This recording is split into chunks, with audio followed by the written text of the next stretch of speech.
mina ala tɔgɔ dɔ d'i ma. Tiɲɛ. N'i ye ala wele n'a ye walaha tile i sigi n'a ye o don dugujɛ i b'a jaabi sɔrɔ. Tiɲɛ. Ayi siga t'a la. Konate. Ya fatahu. Ya fatahu. Ya razaku. Ya razaku. A ye moriw ɲininka.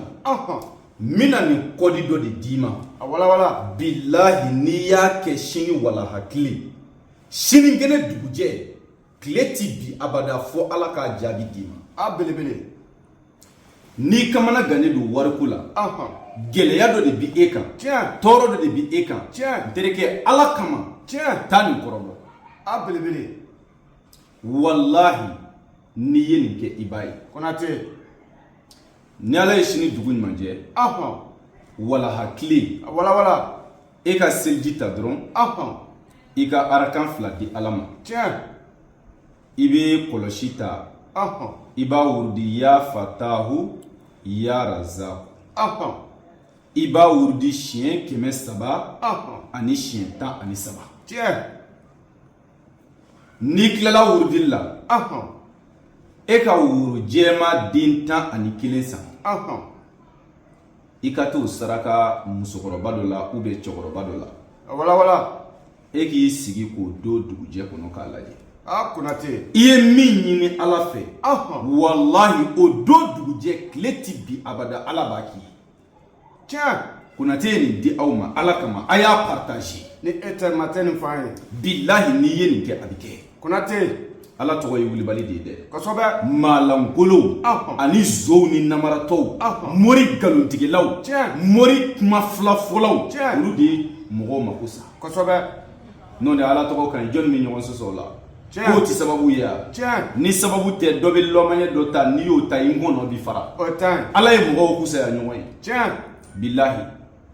O de la ne bɛ tile k'a f'i ye ni maa min bɛ fɛ ka nafolo yɛrɛ yɛrɛ sɔrɔ e bɛ fɛ ka nafolo karaba kun faya kunu ala k'a d'i ma. N terikɛ sura 1 pe kuranɛ kɔnɔ. A wala wala. Suratul waqiya. Wallahi diɲɛ dɔnnibaa bɛɛ bɛnn'a kan. Kosɛbɛ. Ko kuranɛ nafolo so o de ye suratul waqiya ye. Ne iza wakati ɲɛɲini k'a folon kɔnɔnaw a sira misɛnninw ne y'a bɛɛ ɲɛɲini k'a ban pewu. Ne bi iza wakati dɔn n ye fɛn sɔrɔ a la. O iza wakati n'i bɛ fɛ ala ka diɲɛ nafolo karaba k'a d'i ma ka diɲɛ bonya karaba k'a d'i ma ka dawula karaba k'a d'i ma sɛden 3 ale baara bɛ k'o la ani 30,000. Konate.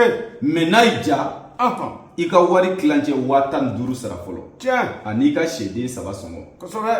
I bɛ jamana o jamana i bɛ dugu o dugu iza wakati baara bɛ se ka kɛ k'i to i sigiyɔrɔ la. E ye kuma faamuya. Wallahi n'i ye iza wakati baara kɛ i b'a ye. Tiɲɛ yɛrɛ yɛrɛ de don. Nkalon t'a la abada. Minnu y'a kɛ o b'a dɔn.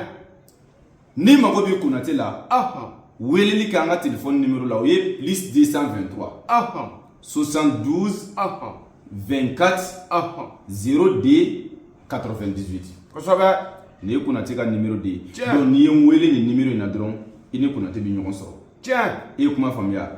Iza wakati nafolo baara baara jugu tɛ sitanɛ baara tɛ kafiriya baara tɛ ala tɔgɔ jɛlen de don. N'i y'a kɛ i b'a ye ala yɛrɛ bɛ sɔn i b'a ye.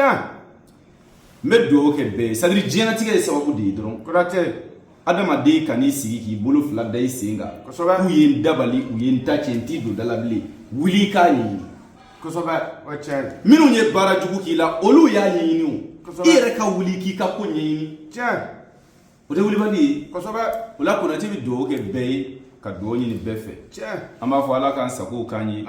A ye kumakan ninnu partager. Salamu aleykum.